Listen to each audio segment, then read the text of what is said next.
General Milley, I can only conclude that your advice about staying in Afghanistan was rejected. I'm shocked to learn that your advice wasn't sought until August 25th on staying past the August 31 deadline. I understand that you're the principal military advisor, that you advise, you don't decide, the president decides. But if all this is true, General Milley, why haven't you resigned?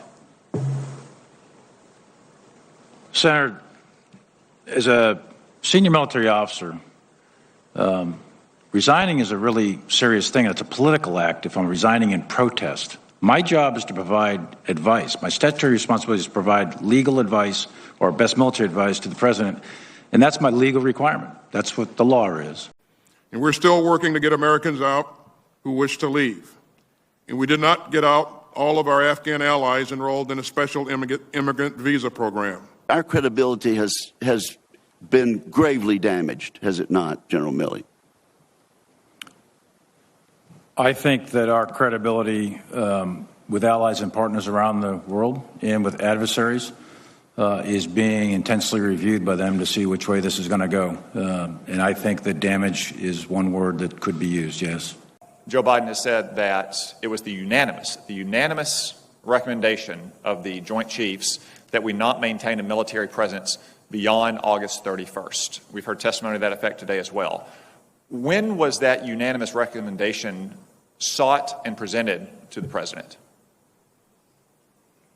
You're talking about the 31 August? Yes, the 31 August deadline for getting out of here. So on 25 August, I was asked to make an assessment and provide best military advice on... I'm sorry, my time is limited here. Okay.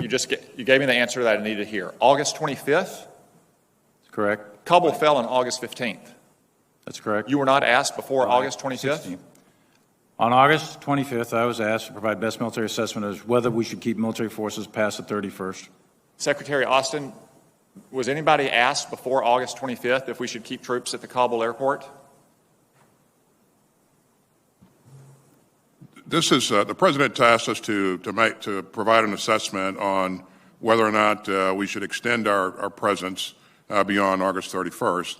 And as General Milley just said, that assessment was made. We tasked him to make that assessment on the 25th, and he came back and provided his best military advice. Secretary, Kabul fell on August 15th.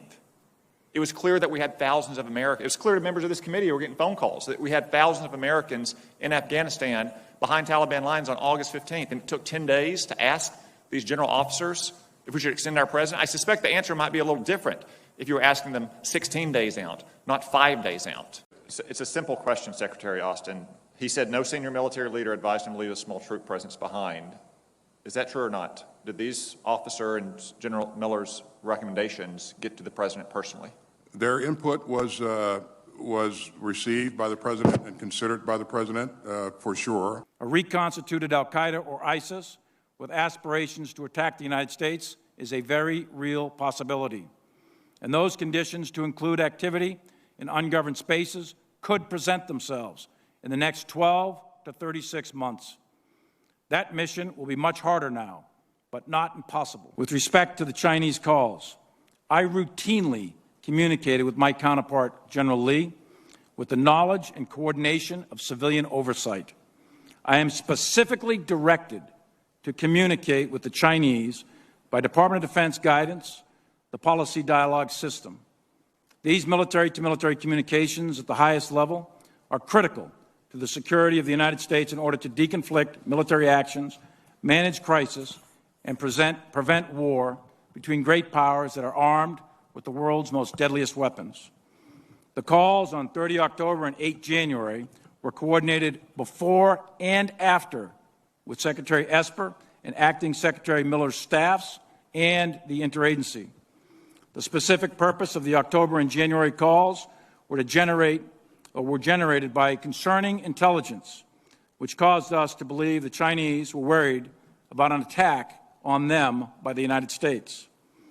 I am certain that President Trump did not intend to attack the Chinese, and it is my directed responsibility, and it was my directed responsibility by the Secretary to convey that intent to the Chinese.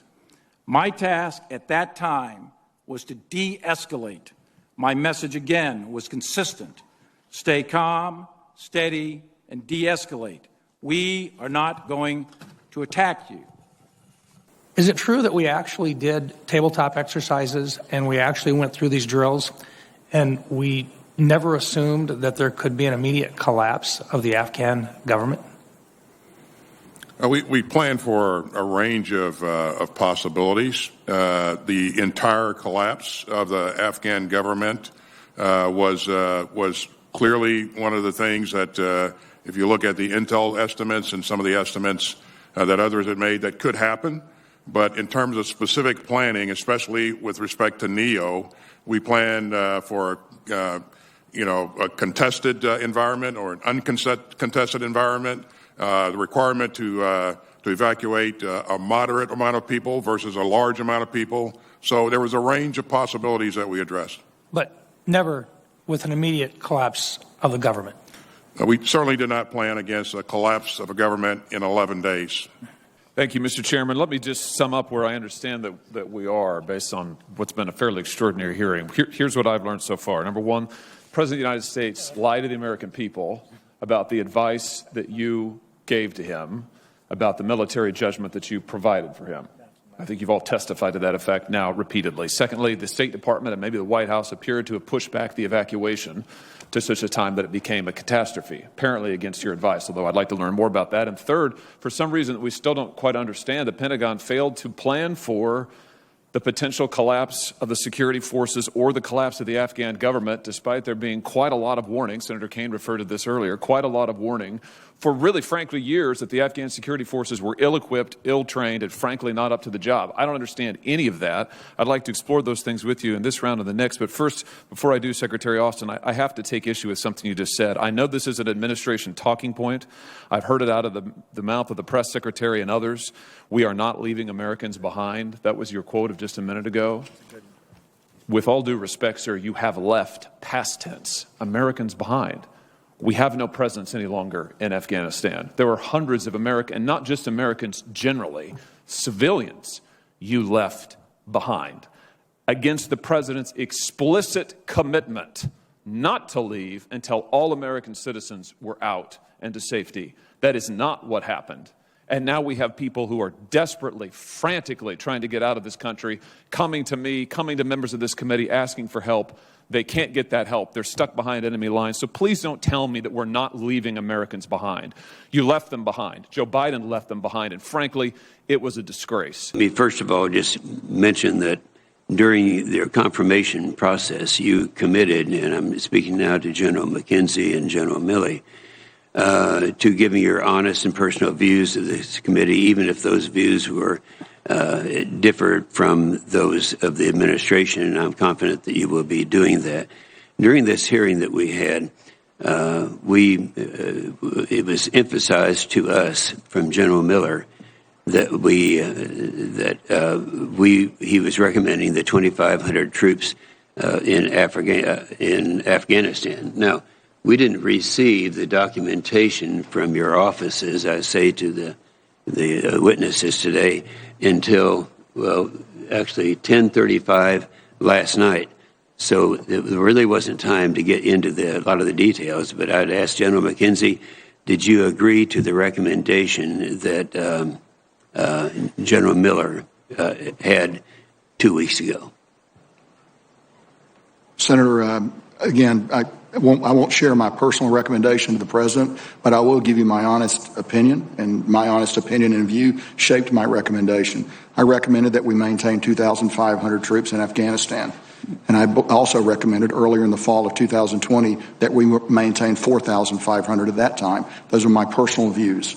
I also have a view that the withdrawal of those forces would lead inevitably to the collapse of the Afghan military forces and eventually the Afghan government. Yes, so I understand that. And General Milley, I assume you agree with that in terms of the recommendation of 2,500?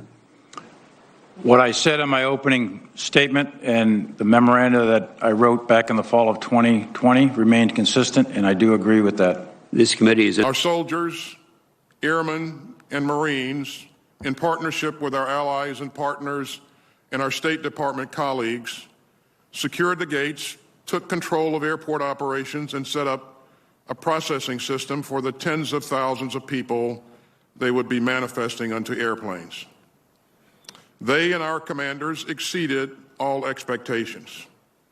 We plan to execute between 70 and 80,000. We plan to evacuate between 70 and 80,000 people. They evacuated more than 124,000. We plan to move between 5,000 and 9,000 people per day. On average, they move slightly between more than 7,000 per day. On military aircraft alone, we flew more than 387 sorties, averaging nearly 23 per day. And at the height of this operation, an aircraft was taking off every 45 minutes. And not a single sortie was missed for maintenance, fuel, or logistical problems. It was the largest airlift conducted in U.S. history, and it was executed in 17 days. It is clear, it is obvious, the war in Afghanistan did not end on the terms we wanted, with the Taliban now in power in Kabul.